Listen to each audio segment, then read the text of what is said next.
ஏன் அத்தா சீவக்காய் நலங்கு மாவெல்லாம் பவுச்சில் கொடுக்காம பாட்டிலில் கொடுக்குறீங்க? ஒரு பருக்க அரிசி நம்ம தட்டத்துக்கு வர்றதுக்கு எவ்வளவு போராடி வர்றதா இருக்குது. அதே மாதிரி தான் நலங்கு மாவு சீவக்காயெல்லாம் தயாரிக்கிறதுக்கு ஒவ்வொன்றும் பார்த்து பார்த்து செய்யறதா இருக்குது. ஆவரம்பூ தலை இதெல்லாம் பார்த்து போய் பொரிச்சுக்கிட்டு வந்து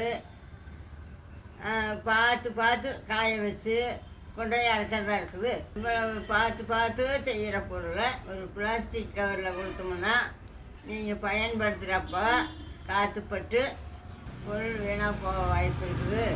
நீங்களும் பிளாஸ்டிக் கவரில் வாங்கினாலும் பாட்டிலில் தான் மாற்றுவீங்க. அதுக்கு நாங்களே பாட்டிலில் கொடுத்துட்டா நீங்கள் வாட்டுக்கு பயன்படுத்திக்கிட்டு முடிய சொல்வீங்க. காற்று தண்ணியெல்லாம் போகாது. அதனால தானம்மா பாட்டில் கொடுக்குறோம். ஸ்பூனுமே கொடுக்கலாம்னு நினச்சோம். ஸ்பூன் கிடைக்க மாட்டேங்குது. ஸ்பூனுக்கு இருந்தால் நீங்கள் அலங்காமல் எடுத்து போட்டு பயன்படுத்திக்கலாம். ஸ்பூன் கிடைக்க ஆரம்பிச்சிருச்சுன்னா அதையும் போட்டு பாட்டிலோடவே கொடுத்துட்றோம்.